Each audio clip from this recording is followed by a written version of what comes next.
Professional development अक्सर इसे बस एक ज़रूरत, एक रिक्वायरमेंट समझा जाता है ना? लेकिन ज़रा सोचें, क्या हो अगर ये इससे कहीं बढ़कर हो? आज हम यही समझने की कोशिश करेंगे कि कैसे इसे असातिज़ा के लिए मुसलसल तरक्की के एक ज़बरदस्त साइकिल में बदला जा सकता है। तो आइए इसमें थोड़ा गहराई में चलते हैं। आज के दौर में ना टीचिंग का प्रोफेशन बहुत वसी हो गया है। टीचर्स अब सिर्फ पढ़ाने वाले नहीं रहे, वो मेंटोर हैं, काउंसलर हैं, यहाँ तक कि निसाब भी डिज़ाइन करते हैं। और ये सब कुछ सिर्फ इसलिए ताकि स्टूडेंट्स की हर तरह से यानी होलिस्टिक डेवलपमेंट को यकीनी बनाया जा सके। असातिज़ा की तरक्की के इस साइकिल को समझने के लिए हमारा सफ़र इन 5 हिस्सों पर मुश्तमिल होगा। पहले हम देखेंगे कि आज के टीचर को क्या मसला दरपेश है, फिर महारत के 4 स्तून क्या हैं, उन पर अमल कैसे करना है, प्रोफेशनल ग्रोथ के रास्ते कौन से हैं और आखिर में इस ग्रोथ को पायदार कैसे बनाना है। तो सबसे पहली बात, आज के दौर के उस्ताद को आखिर चैलेंज क्या है? बात सीधी सी है कि मुसलसल सीखते रहना अब कोई लग्जरी नहीं बल्कि एक बुनियादी ज़रूरत बन गया है।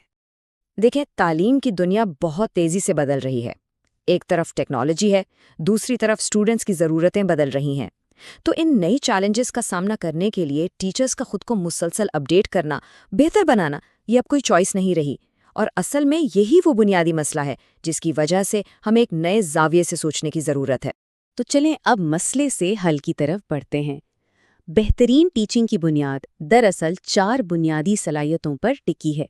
हम उन्हें कहते हैं महारत के 4 सुतून। टीचिंग में महारत हासिल करने का सबसे बेहतरीन तरीका ये है कि इसे 4 डोमेन्स में तकसीम कर दिया जाए। पहला है इंट्रापर्सनल यानी खुदशनासी, दूसरा इंटरपर्सनल यानी दूसरों से ताल्लुकात, तीसरा कॉग्निटिव यानी इल्मी और चौथा इंस्ट्रक्शनल यानी तदरीसी महारत। ये चारों सुतून मिलकर एक मुकम्मल और मौसर उस्ताद बनने का रोड मैप बनाते हैं। इंट्रापर्सनल डोमेन का मतलब है ग्रोथ माइंडसेट अपनाना, यानी ये मानना कि गलतियां सीखने का मौका होती हैं। और इंटरपर्सनल डोमेन का ताल्लुक स्टूडेंट्स और उनके फैमिलीज के साथ मजबूत ताल्लुकात बनाने से है। इसमें एक बड़ी दिलचस्प महारत है जिसे विद इट नेस कहते हैं। इसका मतलब है कि टीचर को हर वक्त क्लास में ये अंदाज़ा हो कि क्या हो रहा है, कौन क्या सोच रहा है, ग्रुप की डायनामिक्स कैसी हैं। अब आते हैं कॉग्निटिव डोमेन पर। यहाँ टीचर्स अपने सब्जेक्ट के गहरे इल्म को इस्तेमाल करके स्टूडेंट्स की गलत फहमियों को पहचानते हैं और उन्हें दूर करते हैं। और इंस्ट्रक्शनल डोमेन में वो सीखने के ऐसे तजुर्बात डिज़ाइन करते हैं जो हर स्टूडेंट की ज़रूरत के मुताबिक हों। मतलब एक ही चीज़ को सिखाने के कई रास्ते बनाना। अच्छा, थ्योरी तो हो गई। अब देखते हैं कि इन चारों सतूनों को क्लासरूम में अमली जामा कैसे पहनाया जाए। यानी अब हम थ्योरी को प्रैक्टिस से जोड़ने वाले हैं। इस सब की बुनियाद है डिफरेंशिएटेड इंस्ट्रक्शन का फ़लसफ़ा। ये एक ऐसा तरीका है जिसमें ये माना जाता है कि हर बच्चा अलग है, उसकी ज़रूरतें, दिलचस्पियाँ और सीखने की रफ्तार मुख्तलिफ है और निसाब को उसी के मुताबिक ढालना पड़ता है। आइए इसकी कुछ मिसालें देखते हैं। चॉइस बोर्ड्स, इसमें स्टूडेंट्स को अपनी दिलचस्पी के मुताबिक टास्क मुंतखब करने का मौका मिलता है। टायर्ड असाइनमेंट्स में एक ही काम के मुख्तलिफ लेवल्स होते हैं हर स्टूडेंट के हिसाब से। और जिग्ज़ॉ मेथड तो बहुत ही ज़बरदस्त है। इसमें स्टूडेंट्स छोटे छोटे ग्रुप्स में एक टॉपिक के एक्सपर्ट बनते हैं और फिर एक दूसरे को सिखाते हैं। टीचिंग के 2 बुनियादी तरीके हैं। एक है डायरेक्ट इंस्ट्रक्शन, जहाँ टीचर खुद मालूमात देता है, जैसे पहले मैं करता हूँ, फिर हम मिलकर करते हैं, फिर आप खुद करते हैं। दूसरा है इनडायरेक्ट इंस्ट्रक्शन, जहाँ स्टूडेंट खुद सरगर्मियों से सीखता है, जैसे प्रोजेक्ट बेस्ड लर्निंग। एक अच्छा टीचर जानता है कि कब कौन सा तरीका इस्तेमाल करना है।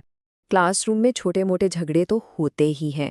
इन्हें हल करने का एक मुअस्सर तरीका ये है, पुरसुकून रहें, गैर जानिबदार होकर सबकी बात सुनें, मसले की जड़ तक पहुंचने में मदद करें, स्टूडेंट्स को खुद हल निकालने की तरफ गाइड करें और फिर बाद में फॉलो अप भी करें। इस तरह तनाज़ात भी सीखने के मौके बन जाते हैं। अब आते हैं प्रोफेशनल ग्रोथ के रास्तों पर।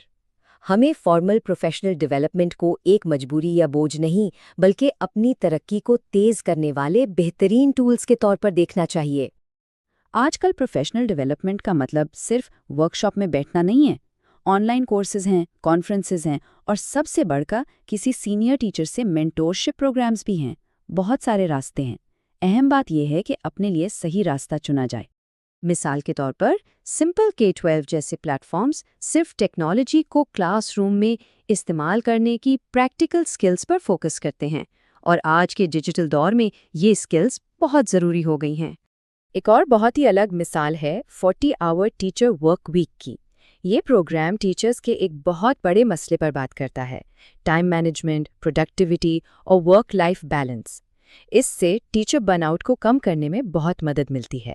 اور پھر کورسیرا جیسے پلیٹ فارمز بھی ہیں جو اسٹینفرڈ اور ہارورڈ جیسی دنیا کی ٹاپ یونیورسٹیوں کے کورسز ہماری اسکرین پر لے آتے ہیں۔ یہاں نصاب بنانے سے لے کر تعلیمی نفسیات تک ہر موضوع پر گہرائی سے سیکھا جا سکتا ہے۔ اور اب سب سے اہم سوال، اس ساری گروتھ کو پائیدار کیسے بنایا جائے؟ وہ کون سا انجن ہے جو مسلسل بہتری کے اس سائیکل کو ہمیشہ چلاتا رہتا ہے؟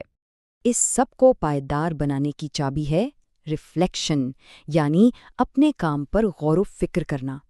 گبز ریفلیکٹیو سائیکل اس کا ایک زبردست ماڈل ہے۔ یہ صرف یہ نہیں پوچھتا کہ کیا ہوا، بلکہ یہ بھی کہ میں نے کیا محسوس کیا، اس میں اچھا برا کیا تھا، اور سب سے اہم، اگلی بار میں کیا مختلف کروں گا۔ یہی وہ عمل ہے جو تجربے کو حقیقی سیکھنے میں بدلتا ہے۔ تو اس پورے سائیکل کی اہمیت کیا ہے؟ اعداد و شمار بتاتے ہیں۔ ایک رپورٹ کے مطابق جو ٹیچرز اعلیٰ معیار کی پروفیشنل ڈیولپمنٹ میں حصہ لیتے ہیں وہ اسٹوڈنٹ کی کارکردگی میں 21% تک زیادہ بہتری لاتے ہیں۔ یہ ایک بہت بڑا فرق ہے۔ آخر میں ایک سوال سب کے لیے، اس ہفتے کا ایسا کون سا ایک تجربہ ہے جس پر غور کرنا واقعی فائدہ مند ہو سکتا ہے؟ یہ سوال اس پورے سائیکل کو شروع کرنے کا ایک بہترین پہلا قدم ہے۔